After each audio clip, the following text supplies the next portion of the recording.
안녕하세요. 화학자 장우재입니다. 오늘의 화학 뉴스는 풀 컬러 디스플레이를 만드는 새로운 방법을 소개해 드리려 합니다. 사실 디스플레이는 굉장히 흔한 도구죠.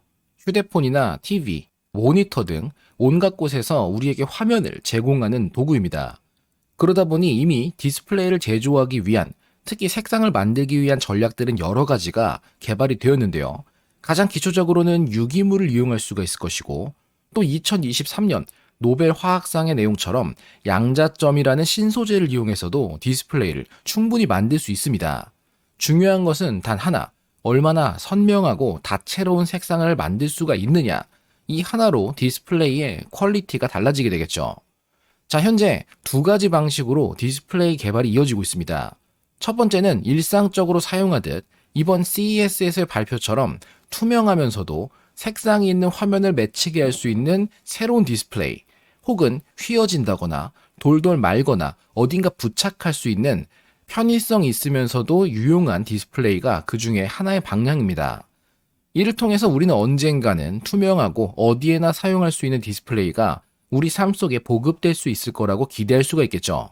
하지만 우리가 오늘 하고 싶은 이야기는 이와는 조금 다릅니다. 조금 더 화학적이고 기초과학적이고 생명과학적인 내용을 접목시켜서 가장 작고 가장 독특한 디스플레이는 무엇이 있을까? 또 그것이 정말 쓸모가 있긴 있는 걸까에 대해서 이야기를 나눠보겠습니다. 무엇이 됐건 디스플레이의 핵심은 색상이기 때문에 그것을 의미하는 것은 RGB라는 색의 3요소의 조합으로 모든 것을 만들 수 있습니다. 만약에 이 요소 모두가 전혀 없는 000의 RGB 값이라면 하얀색이 될 것이고, 반대로 모두가 포화되어 있는 255, 255, 255라면 검은색이 되겠죠. 그 외에도 각각의 색상의 조합을 통해서 마젠타나 사이안 혹은 노란색과 같은 중간적인 색도 만들 수가 있습니다. 결국 0부터 255까지 총 256단계의 색 심도를 이용해서 우리는 여러 가지 색상을 만들 수 있게 됩니다. 이를 응용해서 실제 사용할 수 있는 물질로 개발된 것이 바로 염료입니다. 물론 설계 단계부터 색상을 제어할 수도 있겠지만 보통은 만들어지는 다양한 염료 분자들을 혼합해 사용하곤 하죠. 그 대표적인 예시가 특정한 용매에 분산시켜 사용하는 페인트라든지 혹은 물감 가독 같은 방식이 우리가 색을 어디엔가에 투영할 수 있는 하나의 방법이 됩니다. 하지만 오늘 이야기는 조금 더 근본적입니다. 첫 번째 소개드릴 논문은 2017년 네이처 케미컬 바이올로지에 출간된 내용인데, 바로 대장균을 이용해서 RGB 컬러를 갖도록 일종의 카메라를 만든 연구라고 할 수 있습니다. 광유전학 도구는 색광을 이용해서 공간과 시간에 따라 유전자 발현을 빠르게 제어할 수 있습니다.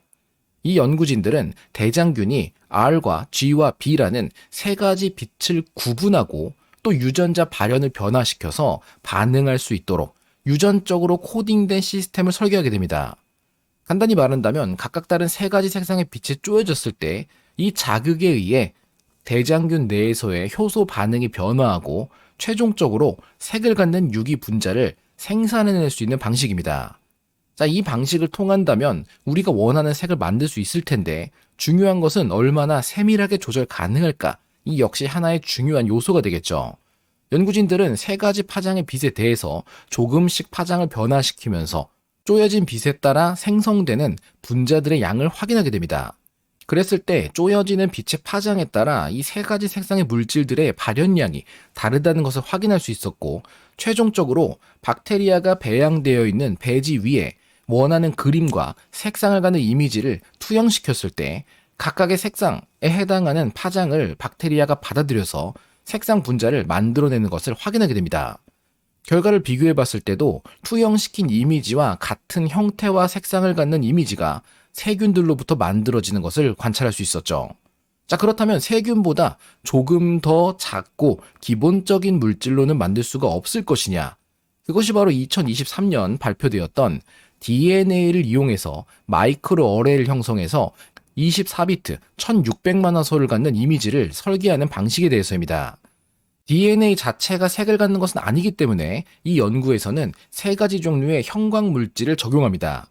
Cy5라는 빨간색의 형광 물질과 Cy3라는 파란색, 그리고 플루오레세인이라는 연녹색을 갖는 형광 물질을 이용해서 이들의 존재량으로부터 색을 만들고자 하는 것이죠. 하지만 단순히 세 가지 물질을 섞는다면 물감과 다를 바가 없을 것입니다. 그렇기 때문에 연구진은 매우 긴 사슬의 뉴클레오타이드를 이용해서 각각 0부터 255까지 총 256개의 쉐이드를 가질 수 있도록 빨강과 녹색과 파란색을 설계할 수 있도록 접근하게 됩니다. 이로부터 각각의 색상이 픽셀 단위로서 만들어질 수 있다는 것을 포토리소그래피와 알맞게 설계된 DNA 시퀀스로부터 확인하게 됩니다. 그렇다면 어떤 방식으로 원하는 이미지가 컬러를 갖도록 새길 수 있도록 할 수 있느냐? 바로 스크립트 분석을 통해 이루어집니다. 기초적으로 입력될 이미지에 대해서 채널을 분리해서 RGB 각각에 대한 픽셀 좌표를 보존하고 그 강도를 기록을 합니다. 그리고 각각의 빨강, 녹색, 파란색 하위 레이어의 각 강도 값에 대해서 알맞은 결국 256개의 뎁스를 각각 갖는 DNA 시퀀스를 할당하게 되는 것이죠. 최종적으로는 두 번째 스크립트가 이 시퀀스들을 모두 병합해서 평면 형태로 만들고 이 이미지 합성을 위한 명령어, 해당 올리고 뉴클레오타이드의 합성을 위한 방식을 설계하게 됩니다. 최종적으로는 칩 위에 포토리소그래피와 하이브리다이제이션을 통해서 이 채널을 모두 합칠 수 있도록 만들게 됩니다.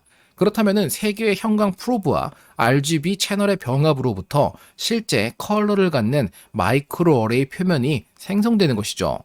정말 가능했는가를 본다면 왼쪽에 보이는 4개의 이미지를 그대로 분리와 설계를 해서 도입시켰을 때 DNA는 오른쪽에 보이는 이미지를 만들어내게 됩니다.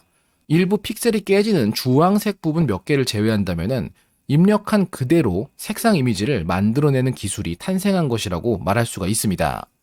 자, 이 방식을 정말 실제 사용할 수 있을까? 그것은 아닙니다.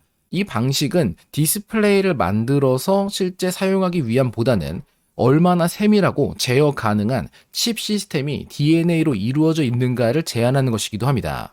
최종적인 목적은 DNA 기반의 바이오 센서나 특정한 센서를 만들었을 때 이전과도 같이 옳다 혹은 아니다의 이분법적인 분간보다는 매우 다채로운 깊이와 그 분간 척도를 갖는 시스템을 설계할 수가 있다는 것이죠. 예전에 DNA를 이용해서 오리감이라는 종이접기 기술이 가능하다는 것을 소개한 적이 있었습니다.